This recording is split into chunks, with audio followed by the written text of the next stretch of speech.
One, I want to just do a very quick backtrack to something that Malcolm and I did on scaling, which we really didn't cover properly, I don't think. And the other thing then is to start introducing you to writing your own scripts for Fusion, which I've been spent the last 3 to 4 weeks doing. And I'm quite pleased the way it's going, but I'll come on to that in a moment. So let me just share screen then. I'm doing it in FDM printing for a number of reasons. A, because FDM is rougher than resin. I don't want a nice smooth resin finish. I want a rough finish that FDM tends to give me.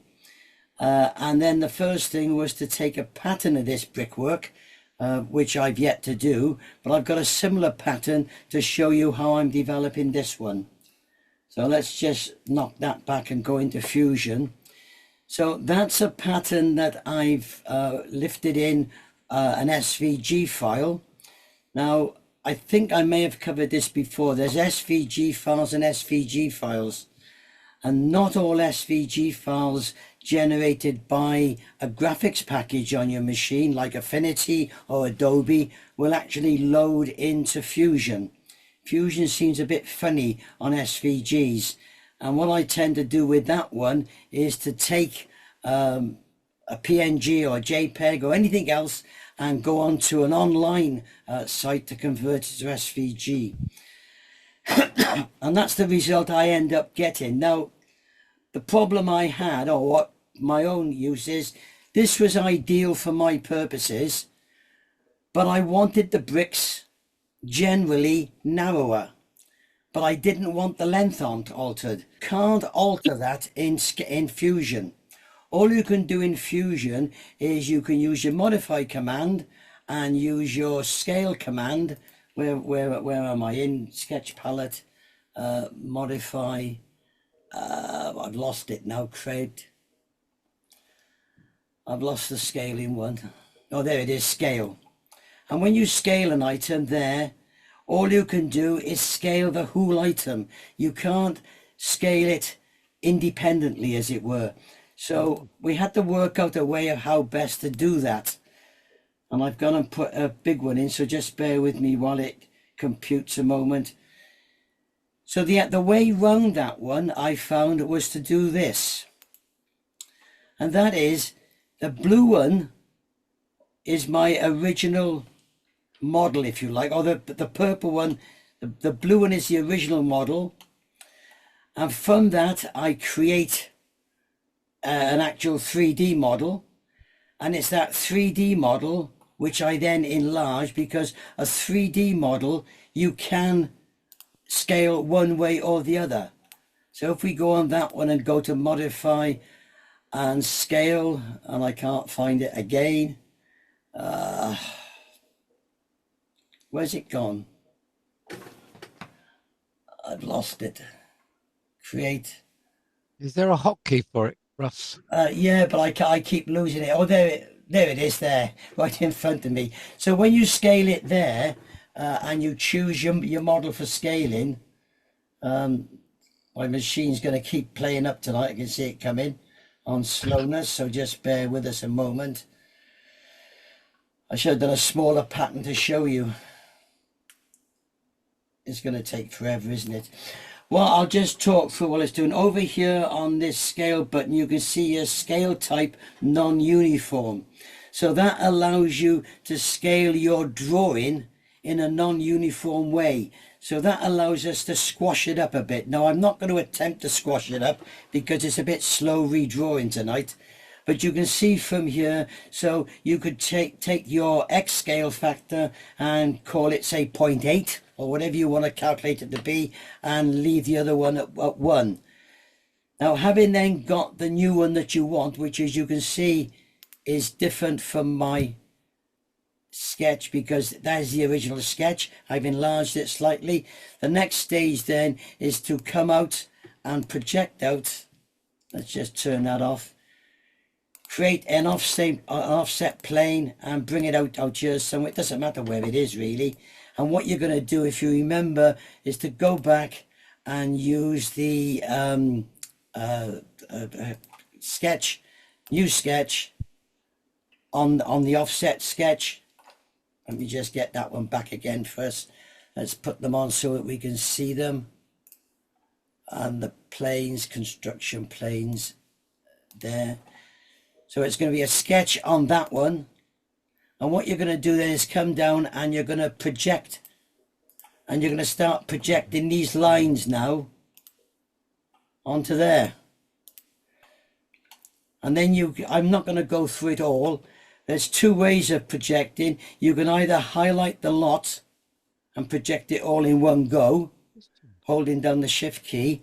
Keeping the shift key held down, you can then highlight the joint in between and that will take it away. So you'll end up with your purple drawing, which is your project lines, which we can see in this one here. Let's just clear some of this rubbish out the way so we can see what we've got here.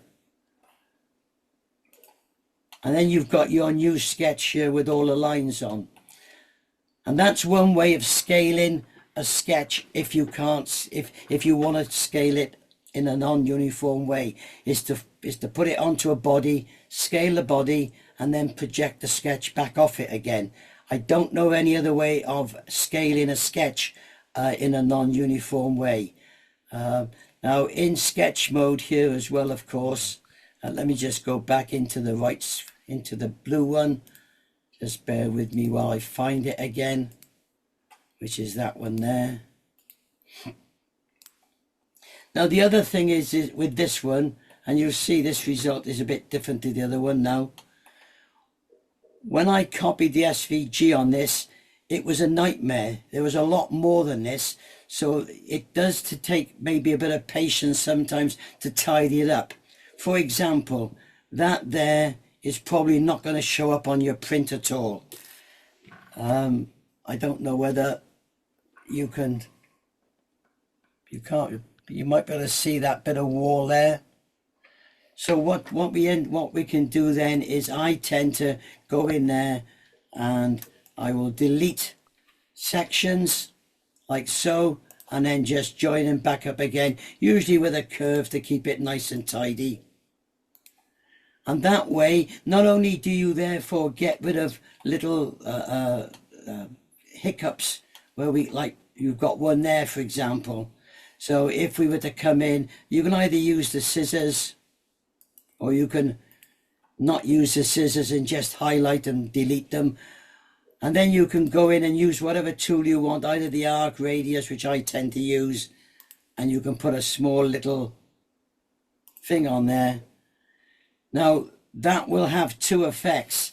It won't affect the appearance of your drawing because those artifacts are too small. But what it will do is speed up all your redraw time and your patterning time and everything else, because you reduce the points quite considerably. So that's basically, I just wanted to raise that issue of how to scale a sketch. And the only way, as I say, is to produce a surface, project that surface onto a projection sketch, then use that projection sketch for what you want. One other thing when I'm doing brick wall as well, is that what I will do is, if that is my sample of brick wall that I want to multiply, and I've got it from an SVG or a photograph, what I will do is, I'm still in sketch mode here, so I would copy that one, modify, copy, and I would, don't forget to create the copy button over here. If it's gonna, it's not gonna, it's there, and then it's just redrawing itself again.